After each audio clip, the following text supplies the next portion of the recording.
Hello everyone. In this session we're going to see through all the new features that came to RAD Studio 12.2. But first of all, I want to introduce myself. My name is Antonio Zapater and I'm a pre-sales consultant engineer in Embarcadero. If you want to ping me or ask me any questions after this session, you have my email there, so feel absolutely free to reach me. Okay, let's start. As just part of the introduction, I want to mention that Embarcadero is part of Idea Incorporated, and now we're in a new division called IDE and Tooling. And in this division, it's not only Embarcadero, but also UltraEdit, and also the products, of course, that are included with UltraEdit, and Whole Tomato, which is the most popular product is Visual Assist, that recently in version 12 has been included with C++ Builder, but is also available for pretty much any C++ development platform. These are the new features, or main new features and quality improvements. We're going to go through all these individually. So let's just start. And we're putting a specific focus on this release on C++ Builder, as well as in the whole 12 series, really. I know that a lot of Delphi developers maybe think that C++ is getting a lot of love in this release, and Delphi is not getting as many new features, but that's exactly what C++ Builder developers have been saying for the last few years, that Delphi was getting all the new features and C++ Builder was a bit behind in a few areas. So we're really catching up with this 12 series, and specifically this 12.2. So the main new feature for 12.2 is that the new toolchain is done. So it's fully finished. Now it's equivalent in terms of features when it comes to Windows 64 equivalents to the previous toolchain. And there are three very, very exciting things in this new release, which are packages, CMake and Ninja, and my favorite one, which is parallel building, and we will see a few examples in a second. So in 12.1 we shipped without consuming dynamic packages. So you had to link statically everything to your binaries. So that in some projects that could lead to very, very big binaries. But now in 12.2, now you can dynamically link to this, which is great. So you can have individual or separate BPLs to link in your projects, making them more manageable, mostly when it comes to compiling times. This is a feature that now fully matches the old tool chain, and it was in the previous 12 series.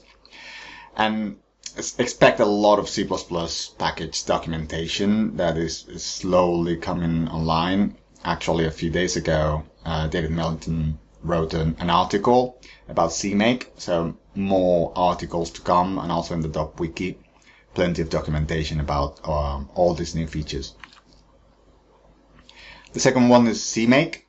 That is not actually coming soon because it was released yesterday, I think. So now it's available on Getit. You can directly download it from there.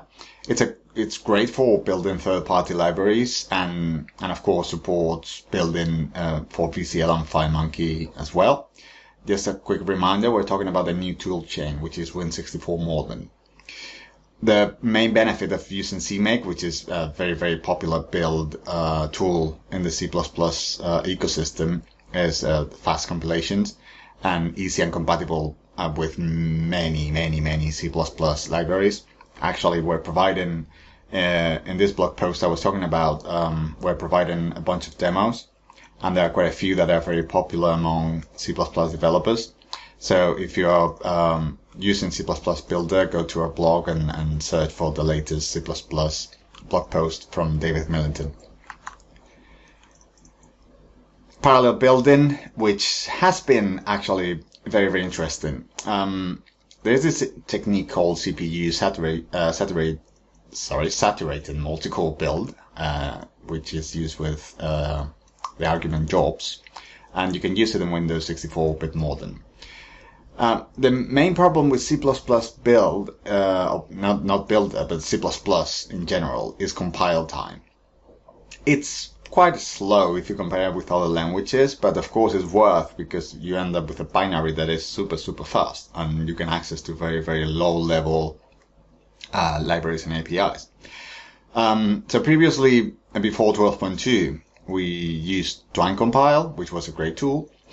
But also you could use CMake and Ninja, but it wasn't integrated in the IDE, and you had to manually set up everything, so it wasn't very user-friendly, and it took like some extra work. And we also had batch compilation with the argument I was talking about, jobs. But it wasn't ideal either, and setting it up, it was also quite tricky. Here you can see a very funny comic that says, this is real. When developers are compiling, they're pretty much just looking at the ceiling because they don't have much else to do. At the end of the day, compiling time, it's also equivalent to waste time, really, because the developers cannot do anything else apart from waiting. So what we have done in version 12.2? Well, we've brought back jobs, but it's completely re-implemented, like from the ground up. And it's fast, and it's on by default, so you don't have to do anything. You only need to install 12.2, and you're going to have an immediate massive speed up in your project. You only need to use the new toolchain using Windows 64 Modern. But how fast is this? Well, we run some synthetic benchmarks just to show you what's really the benefit from this new toolchain. But I want to leave clear that these are synthetic benchmarks. So we created 5,000 files. Then in total, there are around 360,000 lines of code. You have the specs of the computer used for all this testing. And of course, all this code was synthetically generated, which means that it's not potentially a real-world project. So there is a lot of caveats that probably other projects would face, but this is very promising. So here we have in this graph, we have the classic compiler, the one we've shipped for many years. The classic compiler is the classic C++ compiler that is non-parallel. But it's very fast. But the thing is, it doesn't take many modern features into consideration. So it's very fast, but we strongly recommend you don't use it because of security reasons, etc. So now we have on the right the Microsoft C++ compiler with Ninja. This is exactly the same project. Just reminded you we're compiling exactly the same synthetic project we created. And in this case with Microsoft compiler, the same project took nearly 30 seconds. Then we have the same one but using /MP, which is the equivalent to our jobs we were talking about earlier. And as you can see, once we introduce a multi-thread and also using pretty much all the resources available on the computer, where it's been compiled, we drop to 12, 13 seconds, something like that. So it's already a big jump in performance. Then we have our new compiler 64X using Ninja, that it's already, if we compare it with Microsoft, it's like a third, roughly, of the time that it takes to compile the project. But now we have there, and I guess you can see the trend already here. We have the new compiler with the defaults that are coming in C++ Builder. And we're still not sure about this data. We're still running a lot of benchmarks because we're potentially having the fastest C++ compiler in the market now. which will be huge. But of course, we cannot say this publicly yet because we need to test it thoroughly. But as you can see, we're almost matching the classic non-parallel compiler, it's huge when it comes to compiling times. As I mentioned, this is a synthetic. This is all synthetic code, and each library, each project can be very different, mostly depending on the libraries you use and how you structure your code. And again, as I said, we're still benchmarking because this is, even for us, unexpected to get such good results. And under the right circumstances, we've seen stats of noticeably faster than other compilers. So we also run with real-world projects, for example, with Catch2, which is a C++ library, and we compare it with our previous old Win64 compiler, and this is and then the RAD is the new compiler. So this is already huge, and we're talking about, I don't even know, like an eighth of the time to compile exactly the same project. And this is a real world code. This is not synthetic. We're talking about compiling a real library. And remember that this is the new default of C++ Builder. Let's see a demo of all this in action. I have here a project opened. That is the mazes that you can find on a GitHub repository. We've been using this for many years because it's quite a good demo that has multiple units, and also it uses some algorithms to make things a bit more complex for compiling and executing. I just want to verify that I don't have any precompiled binaries here. Let me close the demo. I have it open. And let's delete everything, and let's show the messages so we can see the times that it takes to compile each on each platform. So first, let's compile for Windows 64. So just a quick reminder, we're compiling from scratch. We don't have any pre-compiled units or anything.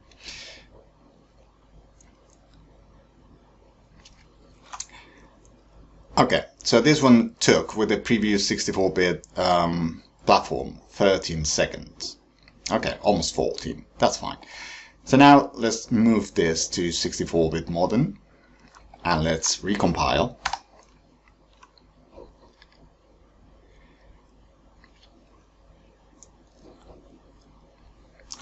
And as you can see, we've dropped to 7 seconds.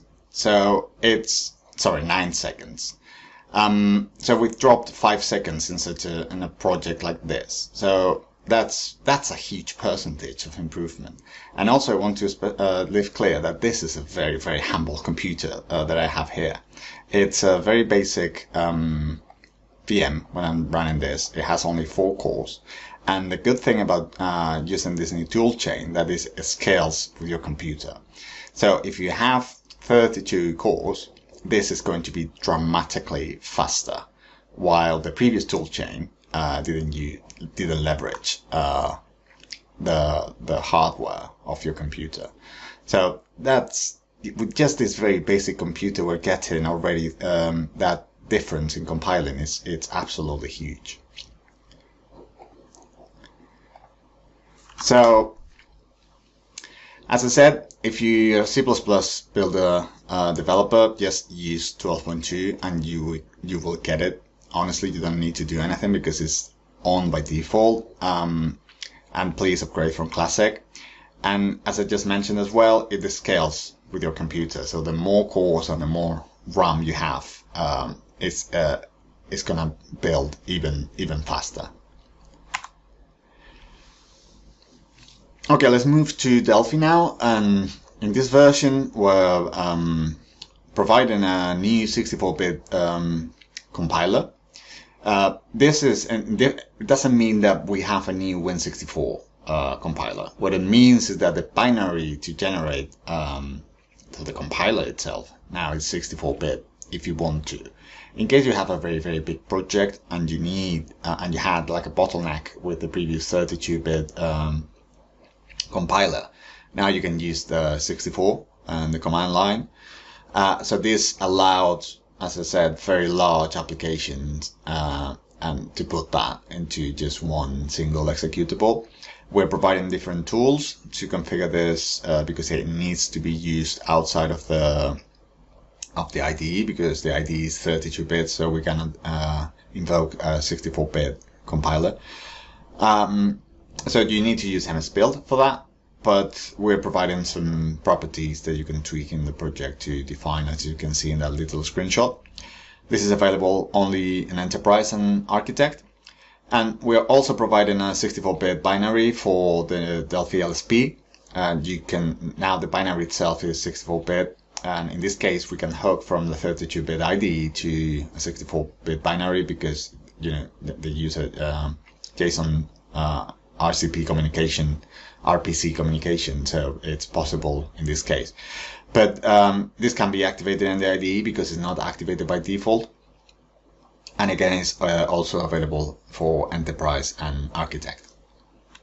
We've also introduced AI inside the IDE. We've called this a smart CodeInsight. You can leverage this in multiple ways. We've followed a very open approach. So I want to leave clear that we're not acting as brokers at all. So it's up to you to use whichever AI platform you prefer.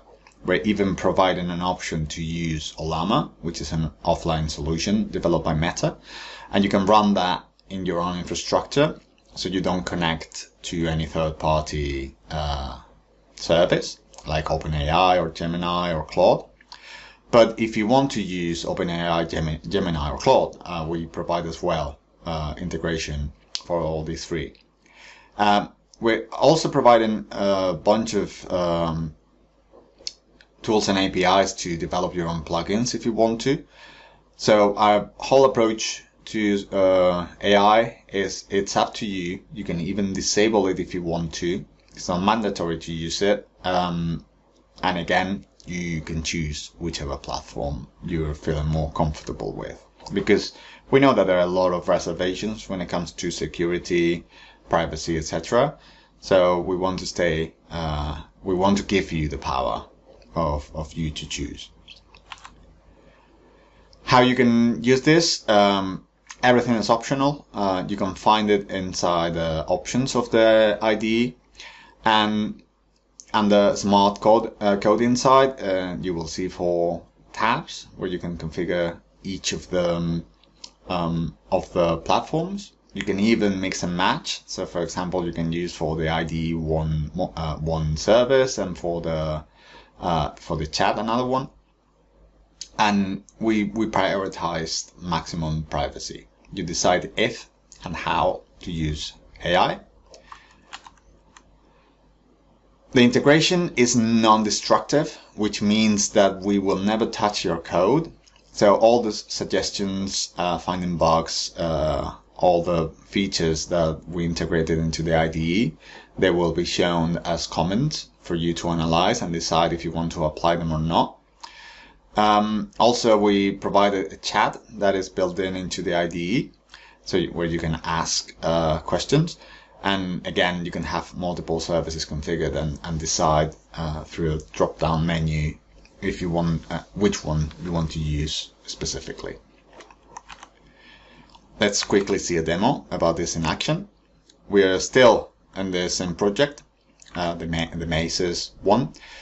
And if we come now to Tools, Options, we can find here under Smart Code Insight that I have my ChatGPT, OpenAI to be more precise, API key configured, so I can use OpenAI.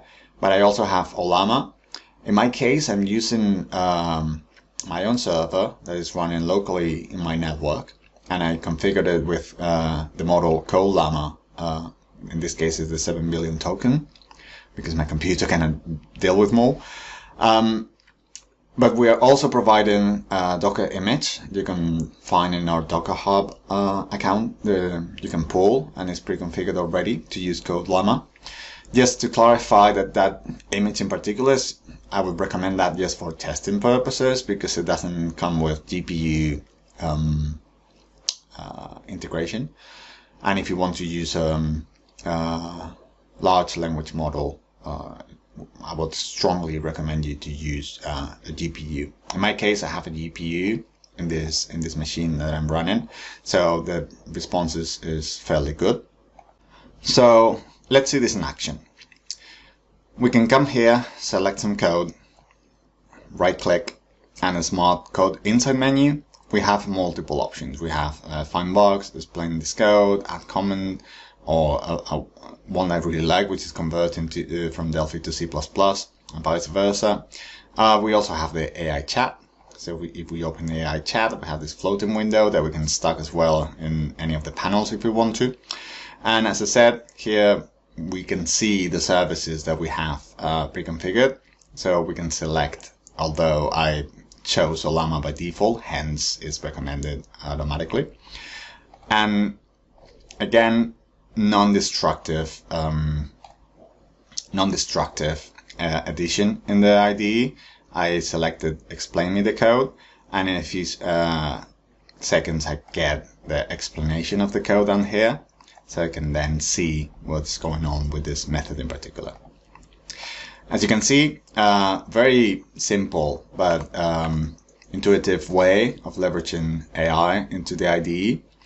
And the most important bit is how open and the multiple models that you can use, and it's up to you even if you want to use it or not.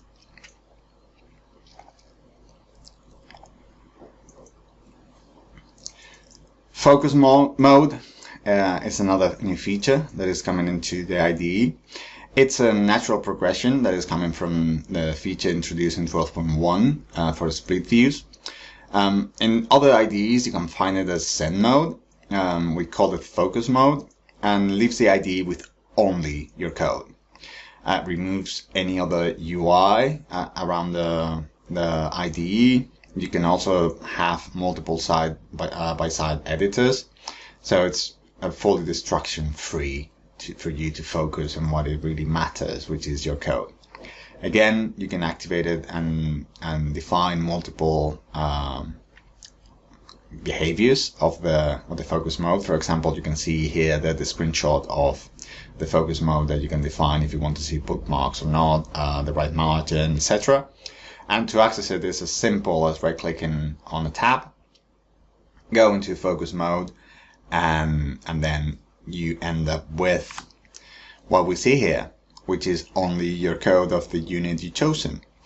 Of course, this is great if you don't have a massive screen. It's great for use the small real estate, for example. If you're coding on a laptop, then it's a nice way to focus only on your code and then use your whole screen. But not only that, because sometimes you're going to need to compare your code with something else, it fully supports split views as well. So now you can have in parallel two files open and jump from one to another to modify whatever you need. Another feature that I personally really like are scroll bar annotations. You can see here on the right screenshot that on the scroll bar we see little blue marks. In this case, it's because it's a search. So, or when you double click an object or a word, really, it will show you all the places where that word has been found. But this also great, for example, when you have a bug, it will show in red in the scroll bar directly where a bug has been found. Or when you modify something, it will show in yellow that that line has been modified since the last time you opened the file. It's a very, very 1% extra productivity. It's not something that it's life-changing, but it really, really makes a difference when you're working with multiple files, because you can quickly navigate your code directly from the scroll bar. I like to see it as a small code view or code map, sorry. In other editors, you can navigate you have like a tiny window with your code, and you can navigate it. But in this way, it has been very cleverly integrated into the scroll bar. And I really don't like mini maps, because I don't want to see my code in tiny, because I cannot see anything. But in this way, has been introduced or implemented in a way that is non-intrusive, but is actually very useful. Also, Delphi inline assembly highlighting, and now the Delphi LSP has code completion optionally in editor colors as well. So it respects the same colors that you have defined for example, your methods. Then they will be shown in the same color. And some split editor improvements since the release in version 12.1 have been introduced as well. Pretty much quality when it comes to resizing, stability, sorry, and IDE toolbars and high DPI quality. Visual Assist that was introduced in version 12.0 supports C++ Builder, and again still gets better. Now three new refactoring options have been introduced. We have introduce variable, create from usage, and extract method. So these three, what they do is just a very nice way of refactoring your code in case you want to convert something. For example, we can see in the screenshot top right, string to int edit one text. We want to convert that to a variable for better readability. We just select the text, and then it will be refactored in a variable. Also, extract method, which is very handy in C++, mostly because in case you're not familiar, you have the definitions in a header, and then you have all your business logic in a different file, and a CPP file.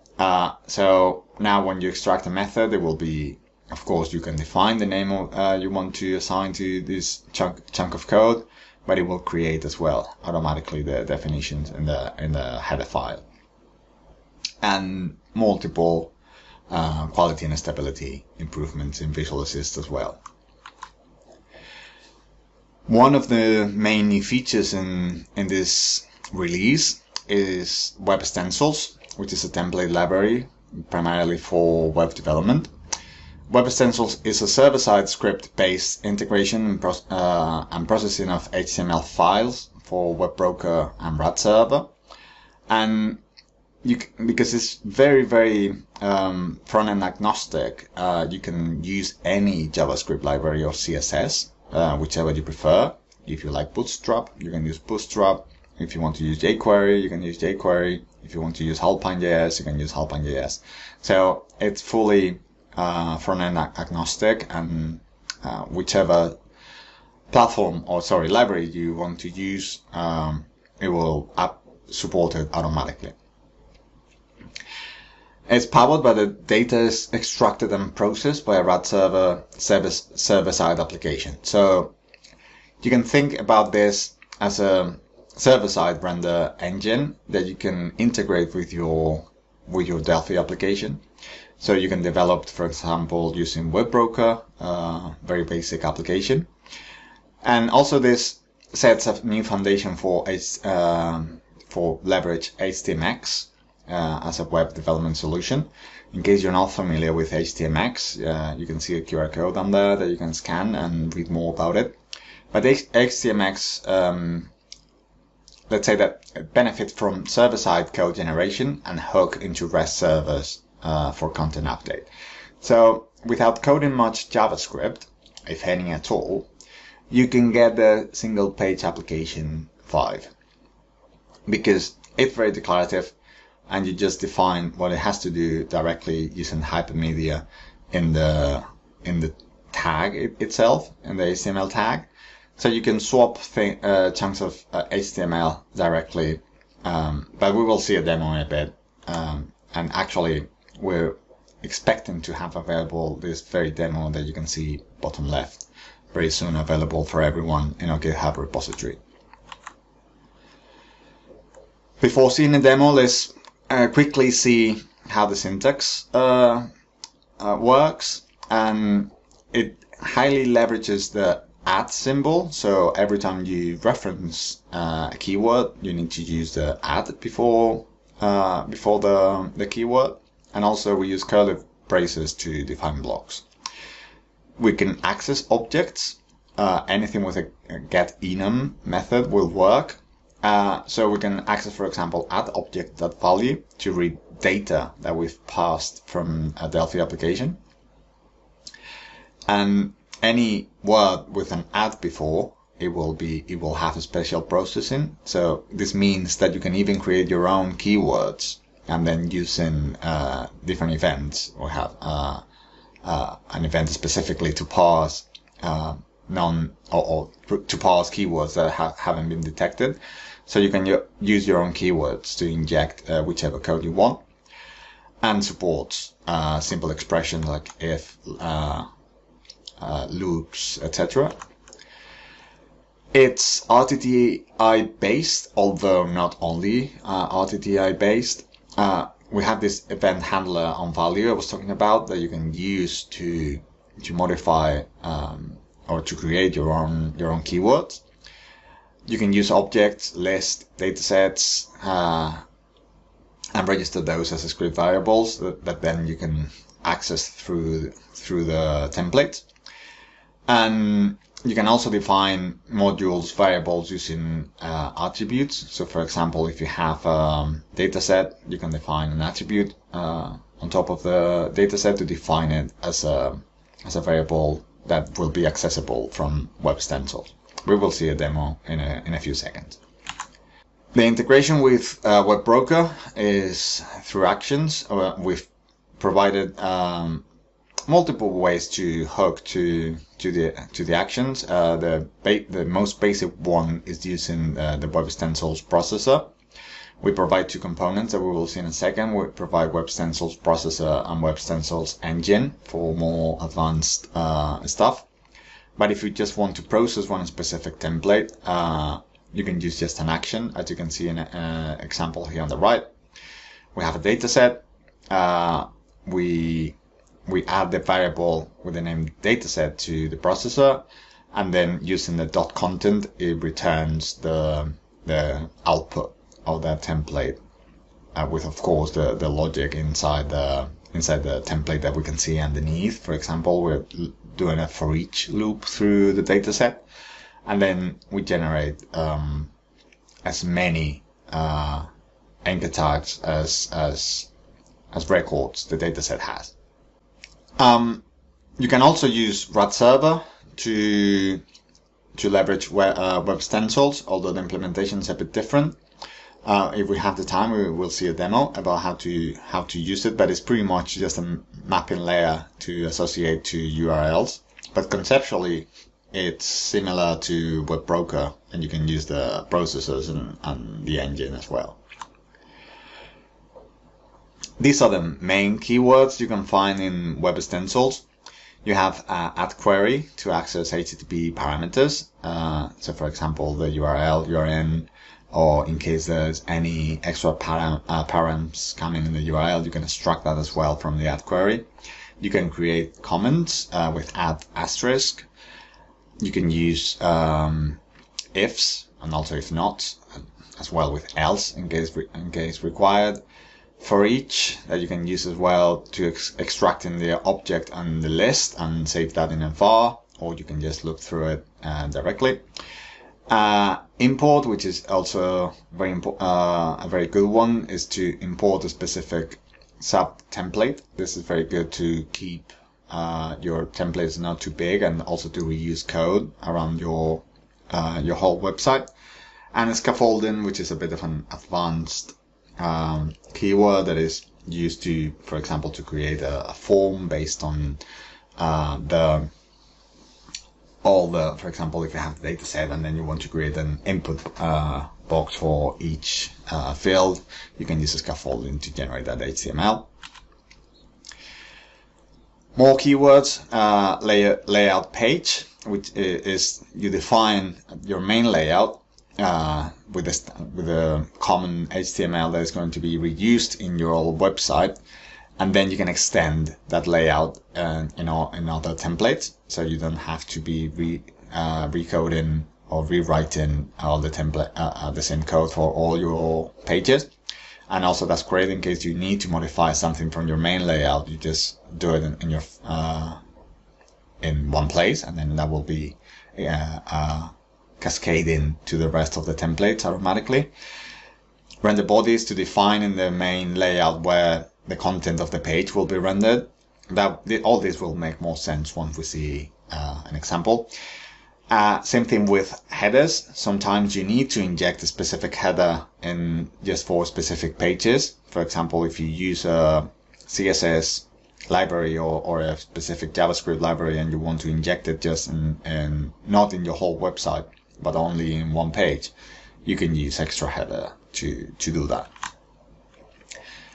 As I mentioned before, we provide two components, the WebStencils processor and the WebStencils engine. One depends on the other, because the WebStencils engine uses processors that generates automatically to process the website, but it's a great way to define file mapping and then forget about it, because all the files in a folder, for example, will be mapped automatically without you need to create all the actions to every single page. But some other people prefer to have a more granular control, so they can use one processor for each page, and that's also absolutely valid. Also, the web engine, in case you don't want to use the mapping tool that tooling that provides, you can still use it to define common properties that you want to extend automatically to all the processors. For example, to where your templates live, your root directory or the default file extension. You can define those in the engine, and then all the processes that are linked to that engine will inherit these properties automatically. But let's see a demo, so all this will make more sense. We come back to RAD Studio, and then I have a demo that, as I said, soon it will be available on GitHub. In this case, it's a web broker application, but in the GitHub repository, you will find RAD Server 1 that is exactly the same. So it offers exactly the same functionality on the website of things, but developed with RAD Server. If we come here to the right, you can see that we have our main web module, which is the web broker one, sorry. And for this demo, we decided to create it more scalable, so we have controllers, roots, etc. But conceptually, what it does, it has a WebStencils engine that points to a specific root directory, and if we go there, this one is here. So it points to this folder, HTML, and here's where we have all our templates. Also in the controller, what we do is just to create specific processes for each request, but again, not the purpose of this demo. We just want to show the basic functionality of it. So if we open this folder where we have all our demos, all our templates, I'm going to use UltraEdit for that. We can come here to Home, which is the main website, or the main page, sorry, and we can see how small this is. And this is because we're extending a layout. So we're saying this page uses main layout, and that is in this path. So now if we come to layout, main layout, here's where we have our common HTML, let's say, foundation for all our website. Here we are importing Bootstrap, we're also using some icons, and we're also loading some JavaScript for Bootstrap. And all this, it will be extended automatically to any website or any page, sorry, that uses layout, main layout as a layout page. So how does it know where to put the content underneath? Because this is what will be rendered in that page. Well, if we come back to main layout, we can see here that we use render body. This is the keyword that defines anything that is extending from this page. In this case, we see this is extended to main layout, put in render body whatever is underneath. And in this case, what we're doing is we as well import in a partial, which is a hero.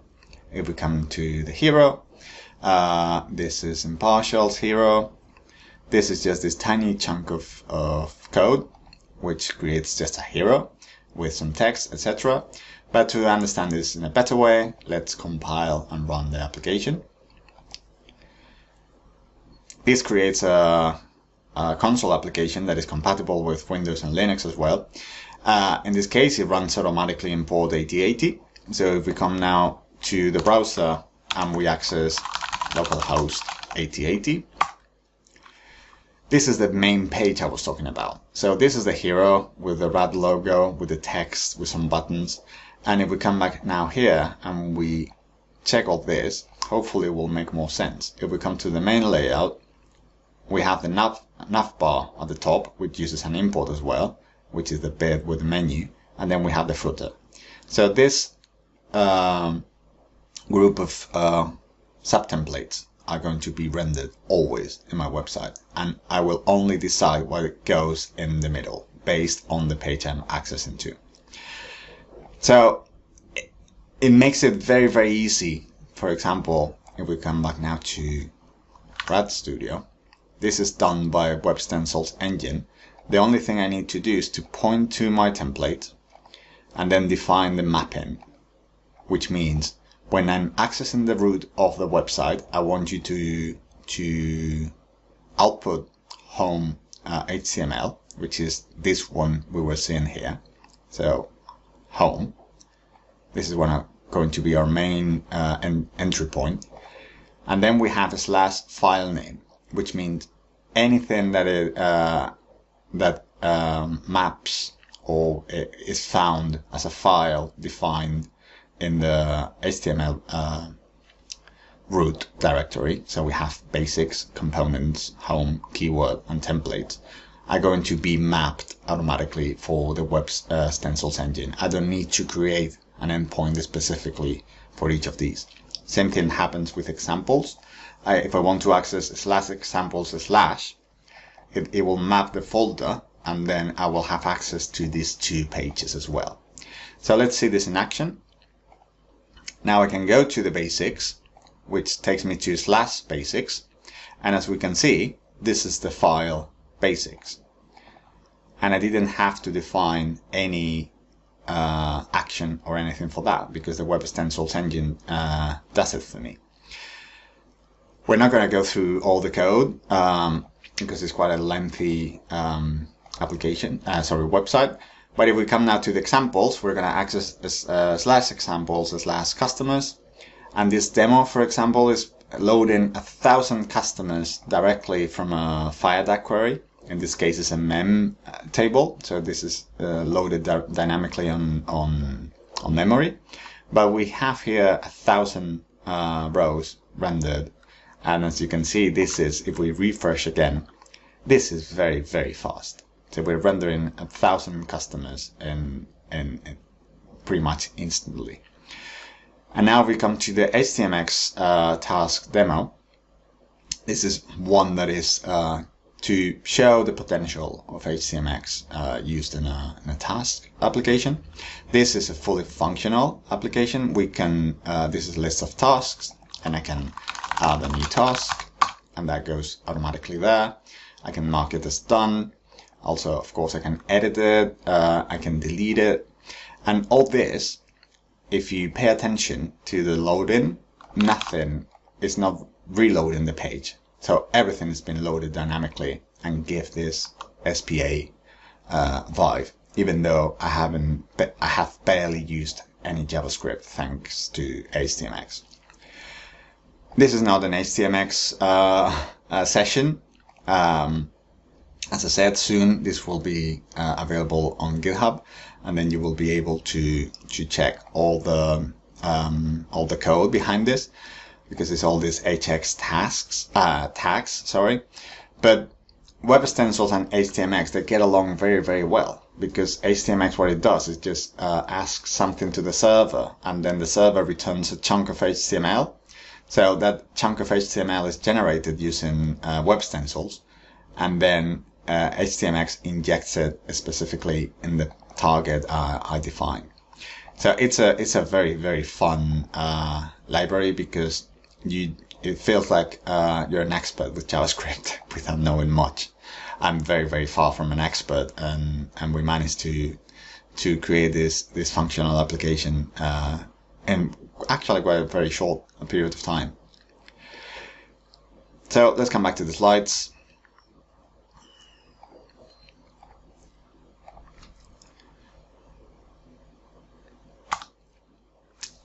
Okay, if we keep talking about the areas that has been improved in the case of mobile development, quite significant improvements have been done in the Apple platforms. Now the linker updates to the most recent Apple version, and link iOS static libraries written in Xcode, like for example Firebase iOS SDK. And on the Android side of things, options to compress DEX files and compress native libraries files as well.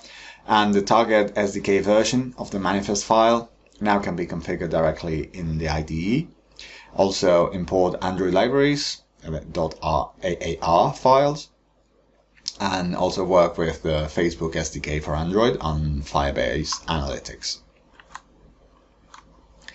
Quality in 12.2. We've had quite a lot of quality in this 12.2. Several improvements in the various RAD Studio debuggers. In the Delphi debugger, handles repeated inline variables with the same name. This has been an issue for quite a long time, because once you have, as you can see in the screenshot on the right, two inline variables inside the same method, the debugger didn't work correctly. That has been fixed. So now you can debug those individually. And also improve the debugger error handling on the remote debuggers communication timeouts. That has been also highly improved. Delphi LSP still keeps getting a lot of quality. Symbol hints, so hints work on most symbols in the class interface now, including fields. That wasn't available in 12.1. Local constants and variables. So for example, hovering over local constants and variables can now resolve the definitions, as we can see here in the right screenshot. And forward type declarations.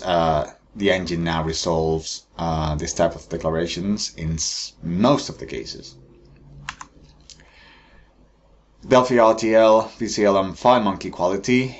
In Delphi, we've introduced a new T-parallel array that it's actually quite speedy, specifically to run, for example, sorting methods, and it runs in parallel.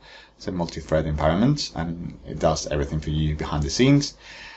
We have also a T-ordered dictionary to order the content of a dictionary, and support for the regnon type in T registry. So if you want to create in the Windows registry a value that has non-specific type, now you can do it as well. In the VCL, primarily quality work around frames scaling, and also we introduced in version 12 the new Forms tab bar to migrate MDI applications to a more modern look and feel. Because it was introduced in 12, we're really polishing the edges on this new component, and there were some issues with styling, high DPI monitors, etc. So we put quite a lot of work on this. And on FileMonkey, we've been doing further work on Android development, intensive quality work from many areas, with additional focus on edit and memo controls for mobile. RAD Server has got also a lot of quality. Well, one of the main features is that it supports now natively WebStencils. So now you can create not only services, backend services with RAD server, now you can create as well front-end websites. It has been fully reworked, the RAD server push notifications, because Google introduced a requirement that allowed only HTTP2 requests.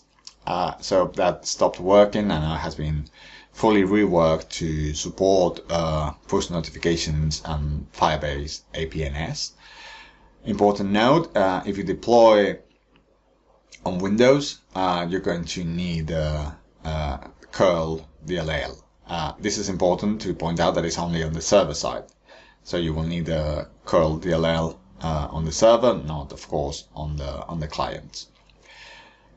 A lot of quality as well in the Swagger documentation. There has been multiple new interfaces introduced to simplify and make the creation of this standard documentation specification much easier. And quality overall, we have in the customer reports fixed. We got addressed approximately 350 reports in our quality portals. These were from the old portal that is in read-only mode, but also from the new portal. And even though minor versions are meant to be highly focused on quality, we still implemented 28 new feature requests on 12.2. And as I said, this is from the old on the new quality portal. In case you're not familiar, the quality portal was fully migrated a few months ago. So the old one is still accessible, and the team is still, of course, heavily checking the old portal because there were plenty of features there. Some couldn't be migrated, so the team is jumping between these two portals. If you need to report something, go to the new one. If anything, I will strongly recommend you to access the new quality portal, because it's much nicer to navigate through features suggested from other users, vote them. So if you really want to make a change, I would recommend you to get into the new quality portal and report your problems there, or vote for all the features that users have been already reporting, etc. And the areas that we've been addressing are pretty much all of them. So we have issues addressed in the IDE, PCL, FileMonkey, the compiler of C++, the runtime library in Delphi, and the Delphi compiler as well.